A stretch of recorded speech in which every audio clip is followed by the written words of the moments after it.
BFM Business et Tech Co présente De quoi je me mêle, François Sorel. Voilà le retour de quoi je me mêle, notre deuxième partie, dernier module avant les vacances. Si vous partez en vacances, il y a bien une fonctionnalité dont vous allez vous servir. Alors on s'en sert en vacances, mais on s'en sert quasiment tous les jours. Il s'agit du GPS qui a complètement bouleversé notre vie. C'est un peu comme le Wi-Fi en fait, le GPS. On s'en rend pas compte, mais sans GPS, on serait vraiment dans des situations parfois un peu compliquées. Et pour parler du GPS et de notre rendez-vous nostalgique, eh bien c'est Christophe Joly qui est là. Salut Christophe. Salut François. Ravi de te retrouver mon cher Christophe. Également. Tu as enquêté donc sur le GPS et on va dire le GPS avec des usages grand public, parce que le GPS c'est une on va dire une application qui était militaire au départ, oui. Mais là on va s'intéresser en fait au point de démarrage du GPS pour toi, pour moi. C'était il y a 20 ans. C'était il y a 20 ans. On fait le petit flashback sur il y a 20 ans, en 2004. C'est l'année du lancement de la 3G en France. iTunes Music Store souffle sa première bougie et YouTube n'existe pas encore. Et non, puisque YouTube est arrivé en 2006, je crois, Ouais, quelque chose comme ça. L'iPhone non plus, Non. il a été lancé en 2007. Les smartphones Android, dont le premier est lancé en 2008, le HTC Dream, et le Samsung Galaxy S en 2010. Voilà. Ouais. C'est important de savoir que les portables n'existaient pas encore à l'époque, parce qu'aujourd'hui, sur le GPS, c'est devenu Et bien sûr. quelque chose de central. Donc tu l'as dit, à la base c'est militaire. Le premier satellite de positionnement a été lancé en 1980. En 83, et ça c'est important, Ronald Reagan décide d'ouvrir à terme le GPS au grand public. Voilà, au grand public, dans le cadre d'un crash d'un appareil de la Korean Airlines. Donc c'est Ronald Reagan en 83 qui décide de permettre au grand public d'accéder au GPS. Oui, parce qu'avant, c'était évidemment une application militaire réservée aux militaires. Voilà. En 93, le réseau de 24 satellites est opérationnel à 100% pour la navigation. Ça commence pour nous tous ou presque en 89 avec Magellan, tu te rappelles de cette marque, qui lance son premier récepteur portatif, le NAV 1000, vendu $3 000, plutôt destiné aux militaires effectivement, notamment pendant la première guerre du Golfe. C'est là où il sera le plus utilisé. Ça ressemble à une grosse calculatrice avec une énorme antenne. Ça fait 22 cm, ça pèse 600 grammes. C'est un truc vraiment mouse costaud, donc on l'a dit, plutôt pour les militaires. Ouais, donc le premier GPS, on va dire, qu'on pouvait acheter, c'était celui-là. C'était celui-ci, même si dans les faits, il te donnait la position, mais il ne te donnait pas la navigation. Et voilà, c'est ça qui fait la différence. Ouais. 89, une note importante pour une marque qu'on connaît tous qui s'appelle Garmin.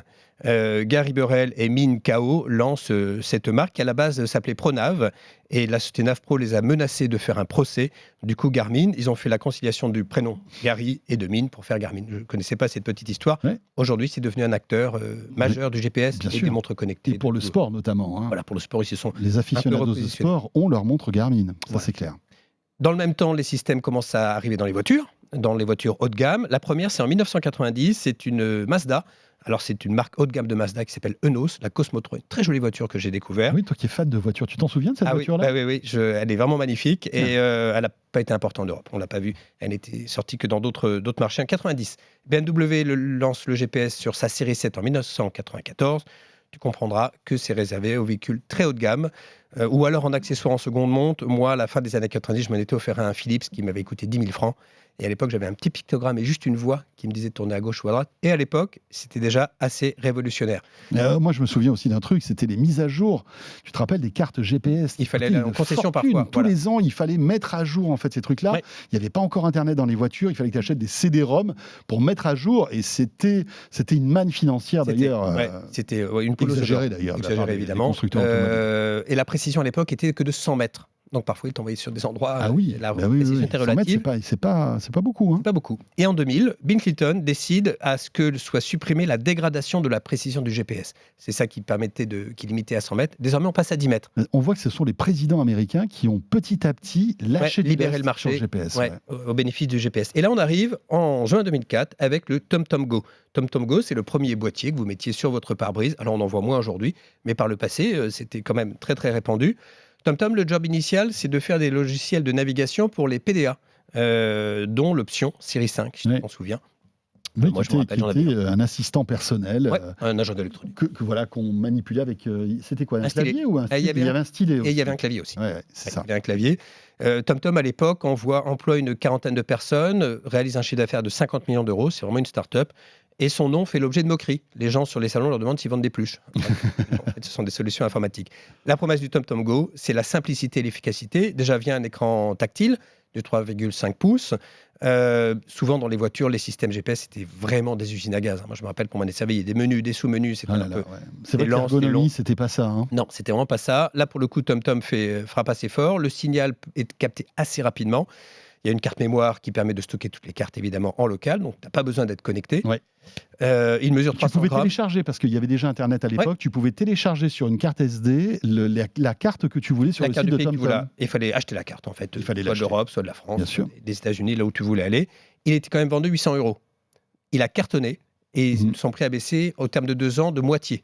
Donc les prix ont vraiment dégringolé assez Mais on vite. se rend pas compte. Enfin, à l'époque, si on n'avait pas de GPS, on avait des cartes papier. Ouais. Et moi, je ne me rappelle même pas la dernière fois où je me suis servi de carte routière. Et du jour au lendemain, on s'est retrouvé avec un petit appareil qui vous permettait de plus vous perdre en fait en voiture. Les POI, les stations, les restos, c'est ça change quand même la vie. À l'époque, CNET trouvait que le GPS était vraiment très convaincant et saluait la qualité du récepteur GPS, même sans antenne externe. Et je me rappelle, j'en avais un TomTom, il y avait une antenne externe notamment pour les pare-brise thermiques. Oui. Qui ne permettait pas de capter le signal correctement. La bonne synchro du guidage vocal et de l'affichage, parce que des fois, il y avait un petit delta et ça pouvait parfois poser problème, selon ce qu'on écoutait. Le format attractif léger, l'écran se salissait, mais c'était un moindre mal.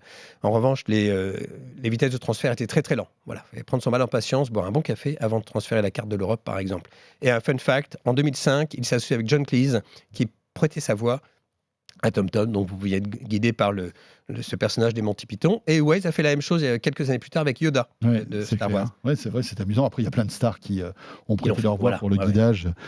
C'est plutôt sympa. Qu'est-ce qui s'est passé après ? Enfin, le marché s'est ouvert, en fait, hein, c'est ça ? Il a explosé. Oui. On a compté des centaines de références, une dizaine de marques. On a eu TomTom, beaucoup de marques ont disparu. Garmin qui existe toujours, Navman, Magellan, Mappy, Mio, Takara, Navigon, Sony. Tout le monde s'empare de ça. Philips. Un Français émerge, Coyote. Qui, pour le coup, à la base, était un avertisseur de radar. Tout à fait. Et désormais, c'est devenu aussi une solution de GPS qui perdure. Donc, c'est bien de C'était en 2005 avec un modèle économique payant. Hein, c'est ça la force de Coyote, c'est que en fait, les gens pouvaient partager les positions des radars. Hein, c'était ça qui permettait aux VRP de garder leur permis pendant un petit peu plus longtemps que prévu. Voilà. Et désormais, on parle de zone de danger et on ne parle plus Exactement. de radar. Pour info, il s'est vendu à cette époque-là 1 million d'exemplaires de GPS en un an en France. Il a fallu 7 ans pour les appareils numériques pour atteindre ce million et 6 ans pour les baladeurs MP3. Ça veut dire que ça explose littéralement. Le marché reste marginal. Hein. En 2006, 5% des véhicules sont équipés de GPS, soit portables, soit intégrés, et ça triple en un an pour en vendre 2 600 000. Donc vraiment, c'est une explosion. En revanche, ça pose quelques problèmes de sécurité. Par exemple, une femme, en 2014, fait le demi-tour sur l'autoroute. Parce que son GPS lui demande de faire demi-tour dès que possible. Ah oui, dès que possible, elle s'est dit c'est tout de suite, je vais y aller, on y va. Quoi. Elle l'a fait, elle a été percutée par un camion. Heureusement, il n'y a pas eu de blessés, tout s'est bien passé pour elle. Mais jusque l'an dernier, une femme est allée sur une voie ferrée, en lieu et place de la route, en écoutant son GPS. Pas mal d'accidents liés à la concentration, c'est-à-dire qu'on se concentre sur son GPS, on regarde plus, et on ne regarde plus le pare-brise en fait. Et on ne regarde plus la route, donc il y a qui sont grillés ou des choses comme ça. 2014... Le vent commence à tourner pour TomTom, les choses commencent à moins bien se passer. Là, rappelons-le, 2014, le contexte, les smartphones commencent véritablement à se généraliser. 3G, 4G, on pouvait télécharger des applications. Voilà. Waze était sur le marché. Waze, Google Maps et plans d'Apple arrivent. Entre 2006 et 2016, les ventes de boîtiers GPS, on parle bien des boîtiers GPS, chutent de 60%, selon l'Institut GfK. TomTom voit son chiffre d'affaires divisé par 2 entre 2008 et 2014 pour passer à 1 milliard de dollars, contre 1,8 milliard auparavant. Donc c'est vraiment la dégringolade. En 2017, TomTom vend 3 millions de boîtiers par an contre 14 millions en 2008. 3 millions versus 14 millions. Donc le marché, s'étiole. S'étiole tout bêtement. Pourquoi ? Parce que les GPS dans les voitures sont toujours plus performants, les écrans grandissent, la définition est toujours meilleure, les prix baissent, parce que ça coûte quand même très très cher à l'époque. Même intégré, il fallait payer 2 000, 3 000 € pour avoir un GPS intégré, souvent statique, pas connecté. Et moins bien. Voilà, donc c'était quand même pas top, mais TomTom a compris l'enjeu. Ils ont racheté Teleatlas, qui est un fournisseur de cartes, comme Nokia avait racheté, si je me rappelle bien, Navtec, pour 8 milliards de dollars. Et TomTom paye 3 milliards de dollars pour acheter Teleatlas. Ils comprennent que l'enjeu, il est là. Donc ils disent... C'est la cartographie, en fait. C'est le nerf de la guerre. Le nerf de la guerre. En fait, c'est la data, tout simplement. La data. Il n'y en a pas énormément de cartographes comme ça, numériques. Il y a 2 ou 3 acteurs. Il y a Ear, contrôlé par des constructeurs allemands. Et en fait, c'est le nerf de la guerre. Et du coup, TomTom signe des accords avec des constructeurs, avec Renault, Peugeot, Fiat, pour implémenter TomTom dans les voitures, nativement en première monte, on va dire. Mhm. En revanche, arrivent les GPS sur mobile, comme on l'a dit. Et là, pour le coup, c'est entièrement gratuit. Waze est gratuit, ils donnent des radars également. Google Maps, c'est gratuit et ça marche plutôt bien. Ils sont connectés. Donc, TomTom décide de lancer sa propre application, sauf qu'elle est vendue entre 39 et 59 euros. Là où les autres sont gratuits, pourquoi payer? Gratuite, Il bien fallait sûr. payer quelques euros de plus par mois pour avoir l'infotrafic. Et ensuite, ils ont changé de modèle avec un abonnement à 20 euros par an. Mais dans les faits, j'ai envie de dire que le verre est dans le fruit, si je peux dire. Ouais, c'est clair. La difficulté commence. Pour rappel, Google Maps a été lancé en 2005, Waze en 2010 et plan de Apple en 2012. Ouais. Aujourd'hui, il n'y a presque plus d'acteurs, en fait. On a TomTom, on a toujours Garmin. TomTom a 3 références, alors pour les camping-cars, pour les camions, pour les voitures. Mais un signe important, en janvier, TomTom a décidé d'arrêter de commercialiser les GPS aux États-Unis. Voilà. Alors, ils annoncent que pour l'Europe, pour l'instant, il n'est pas question. Mais à mon avis, ça signe quand même des choses. Le prix est toujours assez élevé des navigateurs. Donc, je vais prendre TomTom, ça coûte entre 139 et 359 euros. Le boîtier, quoi. Le boîtier. Ouais, c'est ça. Alors, avec les cartes, il y a quand même beaucoup de choses. Hein. L'écran, Oui, fait bien 7 sûr, il est pouces. connecté. Il est aussi. connecté. Ce qu'on n'a pas évoqué, c'est aussi le tournant qu'avait pris TomTom il y a quelques années de cela avec le trafic.